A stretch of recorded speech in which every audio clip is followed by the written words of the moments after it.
Movie की start में हम एक कपल को देखते हैं जो कि वेस्ट वर्जीनिया के जंगलों में बाइक राइडिंग कर रहे होते हैं। थ्री फिंगर इन्हें छुप कर देख रहा होता है और फिर इनका पीछा करने लगता है। वो सही मौका देखकर एक तीर से उस लड़के पर अटैक करता है, जिसकी वजह से वो लड़का अपनी बाइक से नीचे गिर जाता है। वो लड़की परेशान होकर उस लड़के के पास जाती है और उसी वक्त थ्री फिंगर एक और तीर चलाता है जो उस लड़के के मुंह के आर पार हो जाता है। वो लड़की बहुत परेशान हो जाती है और परेशानी के आलम में वो वहां से भागने लगती है। अपनी बाइक चलाते चलाते उसे पता नहीं चलता और वो एक नुकीली वायर में फंस कर गिर जाती है। ये नुकीली वायर वन आई और सॉ टूथ में पकड़ी हुई थी। वो दोनों इसे दर्दनाक तरीके से ऊपर उठाते हैं और थ्री फिंगर यहाँ पर आकर इस लड़की का सर धड़ से अलग कर देता है। इसके बाद हम देखते हैं डैनी और टोनी को। इसके अलावा इनके साथ इनके कुछ फ्रेंड्स भी होते हैं। ये दोनों और इनके फ्रेंड्स घूमने फिरने के लिए एक होटल में जा रहे होते हैं। बेसिकली कुछ दिन पहले ही डैनी को एक लेटर मिला होता है और उस लेटर में लिखा होता है कि तुम उस होटल के मालिक हो, तुम इधर आओ, हमें खुशी होगी तुमसे मिलकर। ये सब देखकर डैनी बहुत खुश होता है और वो इसी खुशी के आलम में अपने दोस्तों के साथ उसी होटल में जा रहा होता है। और अब डैनी और उसके दोस्त इस होटल में पहुंच जाते हैं। यहाँ पे होटल के केयर टेकर्स इनको वेलकम करते हैं, लेकिन ये दोनों केयर टेकर्स इन सबको देख के ज्यादा खुश नहीं होते क्योंकि इन्होंने सोचा होता है कि डैनी सिर्फ अकेला आएगा, जबकि उसके साथ उसके कई दोस्त आए होते हैं। हम यहाँ पे एक बूढ़ी औरत को भी देखते हैं जो कि उस होटल से चेकआउट कर रही होती है, यानी कि उस होटल से जा ही रही होती है। एक उड़ती हुई कुल्हाड़ी आती है और उसके अंदर घुस जाती है और उसी वक्त उस होटल का केयर टेकर जैक्सन वहां पे आता है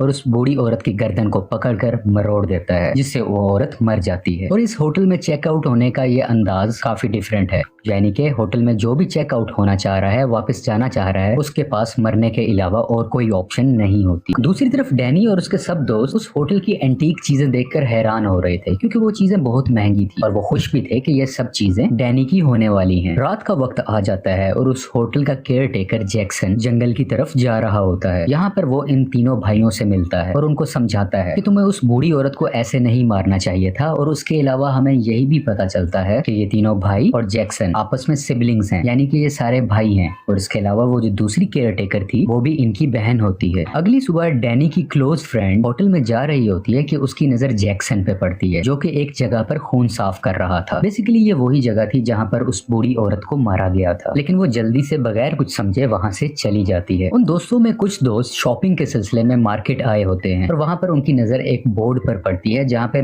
इस जगह के बहुत से मिसिंग लोगों के पोस्टर्स लगे होते हैं, यानी कि वो सब तस्वीरें लगी होती हैं उन लोगों की जो यहाँ से मिस हुए होते हैं। और उसी दौरान शेरिफ भी यहाँ पर आते हैं और एक और तस्वीर लगा देते हैं। ये तस्वीर उसी बूढ़ी औरत की है जो रात को मिस हुई थी। होटल के अंदर जैक्सन डैनी को डिफरेंट हथियार दिखा रहा था। डैनी इन सब हथियारों को बहुत पसंद करता है और वहाँ से एक क्रॉसबो उठा लेता है। जैक्सन डैनी को कहता है कि चलो हम शिकार करने चलते हैं और बिल आखिर वो शिकार करने जंगल में चले जाते हैं। वहाँ इन्हें एक हिरन नजर आती है और जैक्सन डैनी को शिकार करना सिखाता है, लेकिन असल में वो उसे इंसानों को मारने की टेक्निक सिखा रहा था क्योंकि इसके जहन में बहुत से प्लान्स थे। और जैसे जैसे वो उसे सिखा रहा था कि कैसे हिरन को मारना है, वैसे ही दूसरे सीन में थ्री फिंगर भी शेरिफ का शिकार कर रहा था। डैनी इस तरफ हिरन को मार देता है और दूसरी तरफ थ्री फिंगर शेरिफ को बुरी तरीके से मार देता है। दूसरी तरफ हम तमाम डैनी के दोस्तों को देखते हैं। क्योंकि डैनी इनको बताकर शिकार करने नहीं गया होता तो वो सब बहुत परेशान होते हैं। खास तौर पे डैनी की क्लोज फ्रेंड टोनी बहुत परेशान होती है और वो अपने एक दोस्त को उसे ढूंढने के लिए जंगल की तरफ भेजती है। जब ये दोस्त इस जंगल में जाता है तो वो वहाँ पर उस मरे हुए हिरन को देखता है और सॉ टूथ उस हिरन को बुरे तरीके से खा रहा होता है। ये दोस्त जब सॉ टूथ को देखता है तो बहुत डर जाता है और डर के मारे भागने लगता है। भागते भागते इसकी टक्कर डैनी से हो जाती है। क्योंकि ये बहुत तेज भाग रहा होता है तो वो दोनों खुद को नहीं संभाल पाते और दोनों नीचे ढलान में जाकर गिर जाते हैं। गिरते साथ ही डैनी एक नुकीली तार में फंस जाता है, जिसकी वजह से वो काफी जख्मी भी हो जाता है। उसके साथ का दोस्त मदद के लिए बुलाता है और जैक्सन भी वहां पर आ जाता है। जैक्सन डैनी की हेल्प करता है और उसे वहां से निकाल कर वापस अपने रिजॉर्ट यानी अपने होटल में ले आते हैं।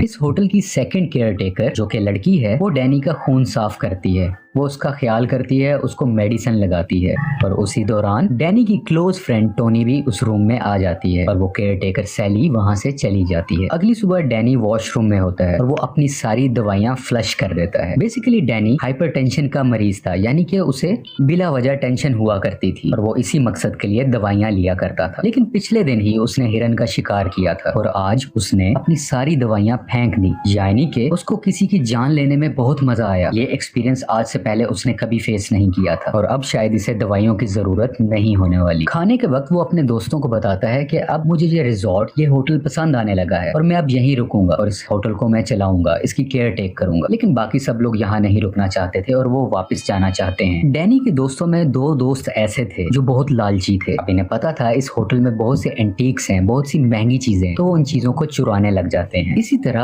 और चीजों की तलाश में वो इधर उधर फिरते रहते हैं और बिल आखिर वो एक सीक्रेट जगह पर जाते हैं जो कि एक बेसमेंट की तरफ खुलता है। मुख्तलिफ कीमती चीजों की तलाश में ये बेसमेंट में चले जाते हैं जहाँ एक बहुत बड़ा एंशिएंट स्पा बना होता है। ये दोनों अभी इधर ही होते हैं कि उस होटल की दूसरी केयरटेकर जो कि लड़की है यानी कि सैली, इन दोनों को वहाँ पर देख लेती है और उसी की कुछ देर बाद वो तीनों भाई भी वहाँ पर आ जाते हैं और उस लड़के के सर पर मारकर उसे नीचे गिरा दिया जाता है और ये तीनों भाई इस रूम में मौजूद लड़की के हाथ और पांव उखाड़ देते हैं, जिसकी वजह से वो लड़की बुरे तरीके से मारी जाती है और ये इस लड़के को भी मारने लगते हैं। लेकिन उसी वक्त सैली उसको रोक देती है और वो इन तीनों भाइयों को कहती है कि तुम लोग यहाँ से चले जाओ। सैली उस लड़के को अपने रूम में ले जाकर उसके मुंह पर कपड़ा डाल देती है और उसका दम घोटकर उसको वहाँ पर मार देती है। दूसरी तरफ डैनी के अंदर बहुत सी चेंजेस आ रही थी। एक तो वो दवाइयाँ लेना छोड़ चुका था और अब वो बहुत खुश रहने लगा था, जबकि पहले ऐसा बिल्कुल भी नहीं था। ये इसकी मुलाकात उन्हीं दोनों केयरटेकर बहन भाई से होती है। केयरटेकर जैक्सन कहता है कि मैं तुम्हें अपने बाकी फैमिली मेंबर से मिलवाना चाहता हूँ और डैनी इसके लिए तैयार भी हो जाता है। दोनों होटल केयरटेकर्स उसे जंगल में एक छोटे से गांव की तरफ लेके जाते हैं जहाँ पर बहुत ज्यादा डिफॉर्म लोग बैठे होते हैं। ये सब डिफॉर्म लोग डैनी की ही फैमिली थी। ये दोनों केयरटेकर डैनी को एक ड्रग देते हैं और सारी बात डिटेल से समझाने लगते हैं कि ये सब डिफॉर्म लोग प्योर ब्लड नहीं है क्योंकि इनके एंसेस्टर्स किसी दूसरी फैमिली से थे और डैनी, तुम और सैली, तुम दोनों प्योर ब्लड हो और जब तुम्हारी शादी हो जाएगी और जब तुम्हारी फ्यूचर जनरेशन आएगी वो बिल्कुल प्योर होगी, बिल्कुल 3 फिंगर की तरह। यानी कि ये इन दोनों की शादी करवा कर 3 फिंगर की तरह और उसके भाइयों की तरह और भी बहुत से ज्यादा डिफॉर्म लोग चाहते हैं ताकि इनकी जनरेशन आगे बढ़ सके। दूसरी तरफ हम देखते हैं कि डैनी का एक दोस्त दरख्त के पीछे खड़ा होकर छुपकर इनकी सारी बातें सुन रहा था और उसी वक्त सॉटूथ पीछे से आ जाता है और उस सुनने वाले को पकड़ लेता है। डैनी का दोस्त उससे बहुत मदद मांगता है कि इन्हें कहो मुझे छोड़ दे, लेकिन डैनी उसकी एक भी नहीं सुनता और वो कहता है कि मैं इसको नहीं जानता और 3 फिंगर इसके दोस्त को उल्टा लटकाकर इसका गला काट देता है, जिसकी वजह से खून नीचे गिरने लगता है और वो सब लोग जो आसपास बैठे थे एक प्याला लेकर उसका गिरने वाला खून उसमें भरने लगते हैं और पीने की ख्वाहिश करते हैं। लेकिन 3 फिंगर को उन सब का बहुत ख्याल था। वो चाहता था कि खून की कमी ना हो तो वो उसको मुकम्मल ही काट डालता है और सब लोग उसका खून पीकर एंजॉय करने लगते हैं और एक खून का प्याला डैनी को भी लाकर दिया जाता है और वो अपने ही दोस्त का खून पीने लग जाता है। अगली सुबह डैनी जब अपने होटल में वापस आता है तो उसकी वही क्लोज फ्रेंड टोनी उसको देखकर परेशान हो जाती है और वो उसे कहती है कि चलो अब हम इस होटल से चलते हैं अपने घर शहर की तरफ। लेकिन डैनी अब उस होटल से, उस जगह से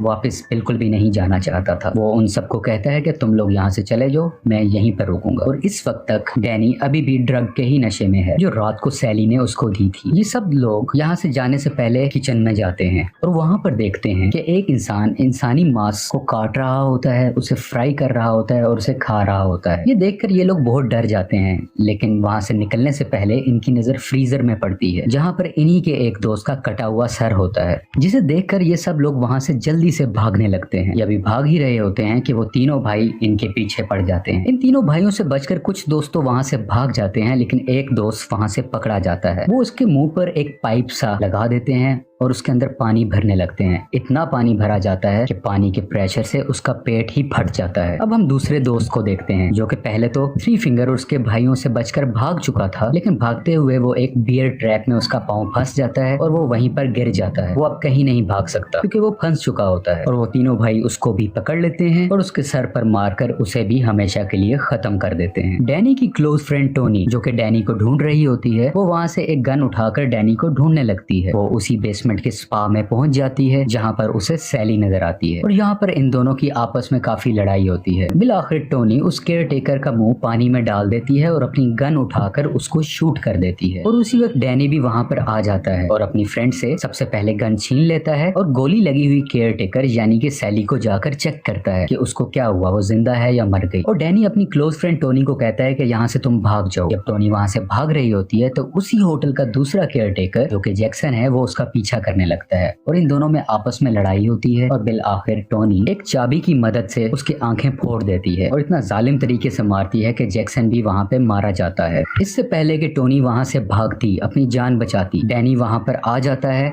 और अपनी ही क्लोज फ्रेंड टोनी पर गन तान देता है, जिसका ये मतलब है कि डैनी नहीं चाहता कि अब टोनी जिंदा बचे, क्योंकि वो उसकी फैमिली के बारे में अब बहुत कुछ जानती है और डैनी ऐसा रिस्क नहीं ले सकता था। और तभी थ्री फिंगर और उसके भाई भी वहां पर आ जाते हैं और डैनी अपनी क्लोज फ्रेंड और फैमिली में से अपनी फैमिली को चुनता है और अब थ्री फिंगर टोनी को भी जान से मार देता है। और अब कहानी कुछ दिन बाद की दिखाई जाती है और हम देखते हैं कि डैनी अब उस होटल को चला रहा होता है और वहां पर आने वाली फैमिलीज को वेलकम कर रहा होता है, लेकिन बेसिकली इस होटल की आड़ में इंसानों को मारा जा रहा था और उनको खाया जा रहा था, जैसे कि हम इन तीनों भाइयों को यहाँ पर इंसानी गोश्त का कीमा बनाते हुए भी देखते हैं। और यहीं पर रॉन्ग टर्न 6 भी एंड हो जाती है। ये मूवी रॉन्ग टर्न सीरीज का आखिरी पार्ट है और इसके बाद अभी तक रॉन्ग टर्न का कोई ऑफिशियल पार्ट रिलीज नहीं हुआ। Thank you so much.